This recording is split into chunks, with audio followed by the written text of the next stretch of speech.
Hope you have found this video useful. The best way to support the channel and ensure you don't miss our next upload is to subscribe. Thanks for watching. Part 37.21 Surah As-Saffat, the arranged in ranks Assalamu alaikum. Welcome back, dear listeners, to Sufi Essence with Hammad Syed. We commence part 37.21 of our spiritually immersive study of Surah As-Saffat, the arranged in ranks. Having safely migrated and offered the heartfelt prayer for a righteous son, this section narrates the momentous divine answer and the unparalleled trial of faith that followed. Verses 101 through 105 recount the miraculous birth of Ishmael, Ishmael, and the command for Abraham to sacrifice him. This narrative, known as the Great Sacrifice Dobor Lam, is the ultimate demonstration of Tawhid monotheism, Iqeld sincerity, and Taslim, complete surrender to the divine will, providing the eternal blueprint for the spiritual seeker's relationship with Allah.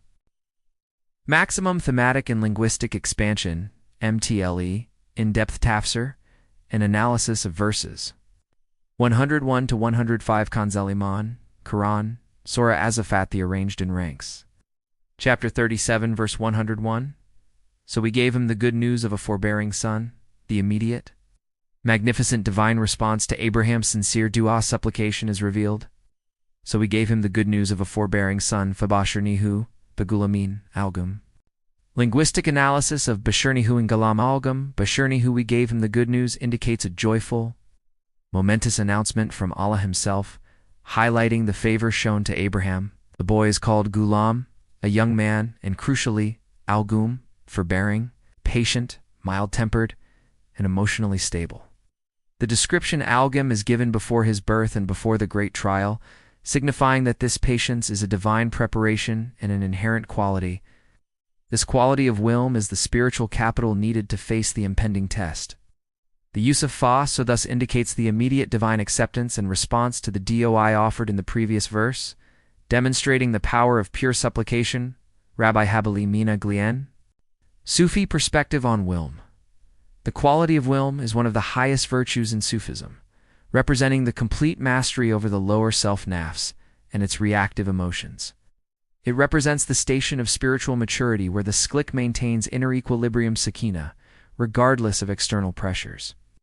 Ishmael's wilm signifies his complete obedience to the divine will, even when it demands the ultimate sacrifice of his life. For the spiritual seeker, the pursuit of wilm is paramount, as it is the attribute of al-GM, the forbearing, ensuring a steady heart kalb salram under the weight of Allah's decree qadar. This patience is the immediate reward for Abraham's previous steadfastness in facing the fire. The development of wilm is a major objective of Rioah spiritual training, enabling the seeker to view all suffering as a divine lesson without complaint, achieving the perfect acceptance of fate, Rioth.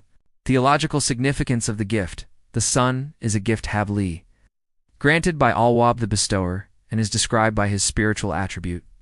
This emphasizes that the greatest gifts from Allah are those that aid one's faith, rather than simply material blessings. This divine choice confirms that Ishmael was born for the specific, immense purpose of fulfilling the trial of the sacrifice. Confirming the absolute knowledge and perfect design of Al-Algum, the all-knowing and all-mukawir, the fashioner, regarding future events, and the characters required to uphold divine truth. Historical ethical insight. This description sets the ethical standard for prophetic youth. They are models of patience and emotional maturity. This contrasts sharply with the rash emotional reaction Yazafan of the idolaters witnessed in the previous verses. Highlighting the character difference between the people of Tawhid and the people of Shirk, this establishes the concept that a child's character is a reflection of divine grace and parental dua, and the ultimate measure of success is spiritual character, not worldly achievement. Hikam, aphoristic interpretation. The greatest blessing is a child who is spiritually prepared. Pray not for an easy life for your child, but for wilm to face its trials. For this quality is the stamp of divine approval and the foundation of steadfastness, istiqlal. Kanzul Iman. Quran, Surah As-Saffat, the arranged in ranks. Chapter 37. Verse 102.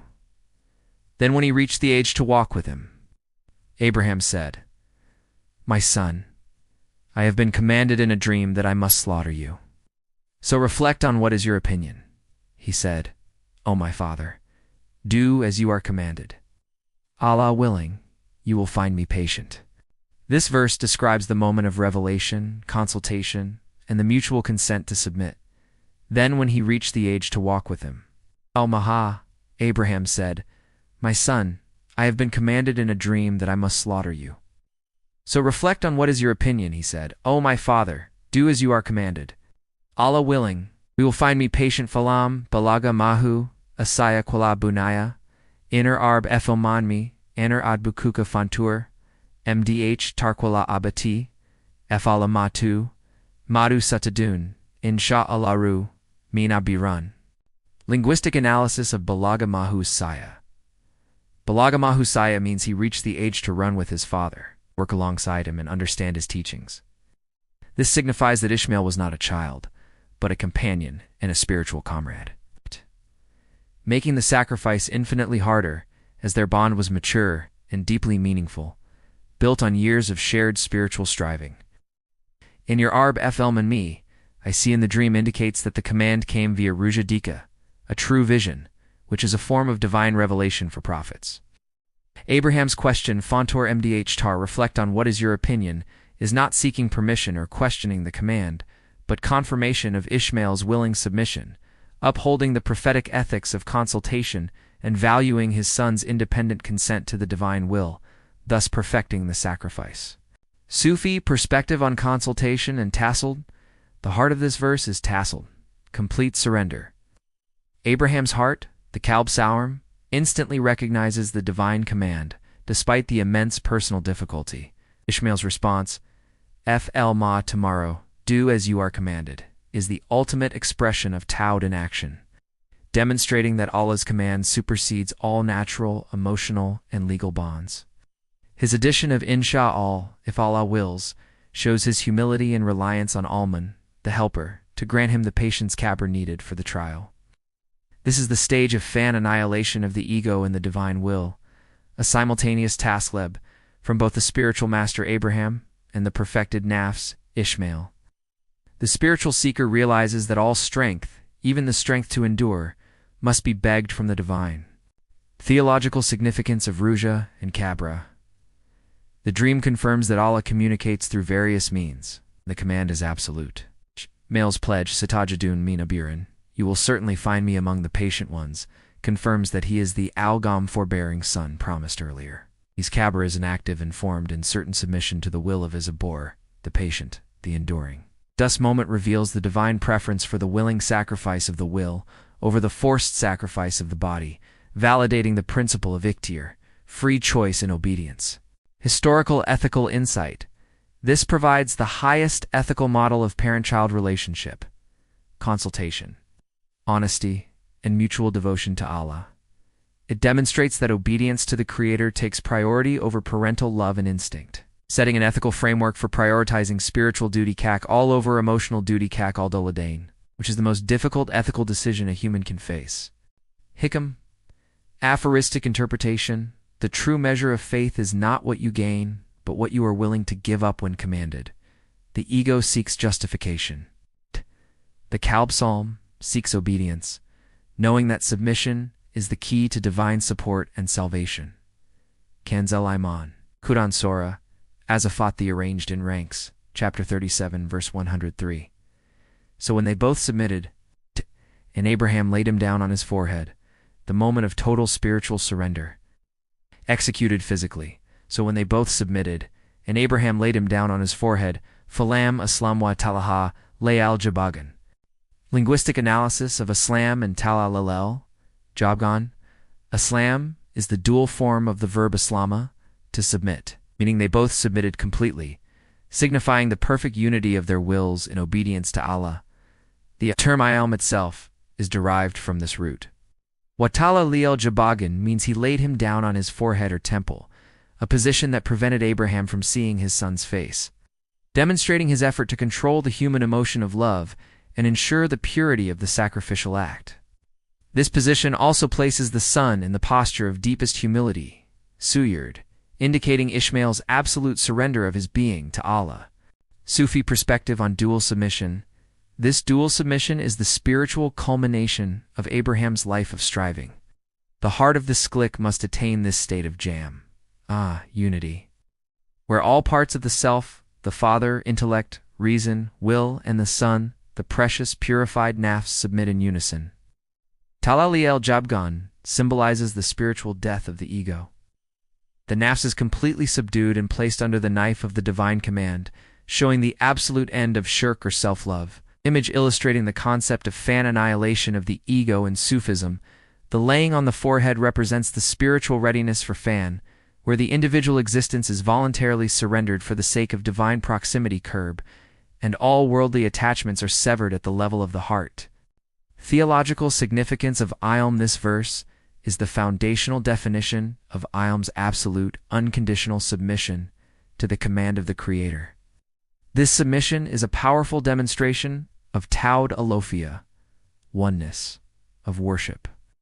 This action by Abraham and Ishmael is the archetype of all subsequent religious acts performed in Ilm, particularly the Hajj rites, which commemorate their sacrifice, reminding all Muslims of the necessity of complete surrender. Legal jurisprudential insight. This establishes the legal principle that submission must be complete and executed according to the command, even when it defies rational or emotional logic. The action of laying Ishmael on his forehead shows extreme preparedness, fulfilling the legal conditions for the act of sacrifice by removing emotional hindrance. This emphasis on external action, confirming internal resolve, is key to fiqh jurisprudence, proving that faith must be translated into tangible, difficult acts of obedience. Hikam, aphoristic interpretation, submission. Ilm is the unity of human will with divine will. When the self is laid low and blinded by humility, li el-Jabgan, the command is fulfilled. The true Qibla of sacrifice is the absolute submission of the will to the divine command. Kanzul Iman, Quran, Surah As-Saffat, the arranged in ranks, chapter 37, verse 104. And we called out to him, O Abraham. At the very moment the physical act was about to be completed, the command was rescinded, confirming the test was of the will, not the flesh. And we called out to him, O Abraham. Enda Danju, Enya Ibrahim. Linguistic analysis of Ende Danju. Ende Danju means we called out to him, indicating a loud, immediate, and direct divine address. This direct communication from Al-Mutakalim, the speaker, cuts through the physical action, emphasizing the priority of the divine word over the human deed. The address at Ibrahim, O Abraham, is one of intimacy, recognition, and great honor, confirming his status as the Kalklela, the friend of Allah. The urgency of the Nidbi calling highlights the moment of crisis and the immediate divine relief, marking the successful conclusion of the test. Sufi perspective on divine calling. The sklik strives for the station where the divine voice is clearly heard amidst the tumult of action. This calling is the sound of success tafk and the immediate reward for perfected tasks. The calling confirms that the true journey is inward. The physical act of sacrifice was merely a reflection necessary to polish the heart. The spiritual teaching is that Allah does not burden a soul beyond its capacity, and the intention, nija, is what matters most. The divine nid is the moment of baka subsistence after the fan of the ego, the return to existence clothed in the light of divine approval. Theological significance of mercy. The immediate halt reveals the name Ar-Rahman, the most compassionate. Allah tests the limits of faith, but his mercy prevents unnecessary loss, confirming that the purpose of the test was the perfection of Abraham's submission, not the death of his son. The intervention confirms the divine attribute of Al-Ra'ef, the kindly one who relieves the righteous from burdens once their sincerity is established. Legal jurisprudential insight. This establishes the principle of nask, abrogation of a ruling by divine intervention, where the original legal command sacrifice is immediately replaced by a new command, acceptance of the intention. It confirms that the intention to fulfill the command is tantamount to the fulfillment itself, placing niyyah at the highest legal rung in Sharia. Hikam, aphoristic interpretation. The true sign of acceptance is when the divine hand intervenes to halt the sacrifice, confirming that the heart has already surrendered. The deepest submission is rewarded by the sweetest call of intimacy from the Lord. Kanzul Iman, Cha'as. As-Saffat, the arranged in ranks. Chapter 37, verse 105. You have indeed fulfilled the dream. Thus do we reward the righteous. The ultimate validation and certification of Abraham's perfection in Tawhid, you have indeed fulfilled the dream. Thus do we reward the righteous. Kad kadakta aru yahi in kadlika, nojkelmu, sinin. Linguistic analysis of kadakta, aruya, and naj. Aina, adikta, aruya. You have indeed fulfilled, confirmed the dream means Abraham's heart and action validated the truth of the divine vision. The particle kad gives definite confirmation. In katanlika naj gelmu sinin, thus do we reward the righteous excellent ones links Abraham's action to the category of sen, spiritual excellence. Naj we reward assures the eternal nature of the recompense. The phrase code inlika thus, in the same way ensures that this reward mechanism is a universal principle for all musinin, those who attain excellence. Sufi perspective on Isen Abraham's fulfillment of the dream is the perfect example of Iset, which the Prophet Muhammad defined as, to worship Allah as if you see him. If you cannot see him, then know that he sees you. Abraham acted with such certainty that he completed the action. Proving his Son, the Sufi path seeks this station of Isna, where obedience is driven by the awareness of the divine presence mushada. Abraham's reward is not just the sparing of his son, but the eternal divine affirmation of his sincerity and the epithet al-Mughzin, the excellent one. Image illustrating the definition in spiritual stages of Ihsan, theological significance of reward. The divine reward is granted not for the physical slaughter, but for the unreserved obedience demonstrated by the submission of both father and son. This reinforces that Allah rewards the quality of faith and intention, not just the physical consequence. This is the ultimate victory of the Kalb Salmar, confirming the promise of watered the loving one to those who love and obey him completely. Legal, jurisprudential insight. This verse establishes the legal theological significance of niyya intention in Islam. Abraham's intention was so pure that it was deemed equal to the accomplished act. This forms the basis for the legal maxim regarding the power of intention, Al-Umru by Mac-Ida, which guides all legal rulings concerning the validity of ritual acts. Hikam, aphoristic interpretation. True fulfillment is not the successful completion of an act, but the purity of the intention behind it. Sen is the currency of the reward, and the ultimate reward is the divine affirmation of your sincerity. Hadith, the primacy of actions and intentions. Prophet Abraham's submission exemplifies the highest form of niyya intention, which is the essence of all deeds. The Prophet Muhammad, peace be upon him, said, "Indeed, actions are only by intentions, and indeed every man will only have what he intended." Related in Sahih al-Bukhari and Muslim. Hadith contextualization and analysis. Sufi emphasis. The pure intention. Abraham's niyya was to obey Allah fully, without reservation, a state known as sig, truthfulness. His readiness to wield the knife proved the sincerity of his intention, kadakta ariya, making his inner state the decisive factor. Sufi practice. The sklik is taught that every action, from prayer to eating, must be purified by iqlab sincerity and correct niyya. Abraham's story teaches that only the intention which is willing to sacrifice one's most cherished possession for Allah is truly pure. This is the spiritual exercise Rio-Hi that unlocks the higher stations and allows the heart to attain curb proximity. We conclude part 37.21. We saw Abraham receive the great news, so we gave him the good news of a forbearing son. The test was revealed and met with perfect submission. Do as you are commanded. Allah willing, you will find me patient. Their hearts submitted in unison, so when they both submitted, and Abraham laid him down on his forehead, the divine call confirmed their victory, and we called out to him, O Abraham, you have indeed fulfilled the dream. Thus do we reward the righteous. May Allah grant us the wilm of Ishmael and the Isa and of Abraham. O Allah, Al-Mughzan, the doer of good, make our hearts kalb salwarm, so that we may immediately recognize your commands, even in the trials of life. Grant us the wilm to face your decree and the tasselbi to submit unconditionally. Accept our intentions, as you accepted the intention of your friend Abraham, and count us among all musinin, the excellent ones, Amin.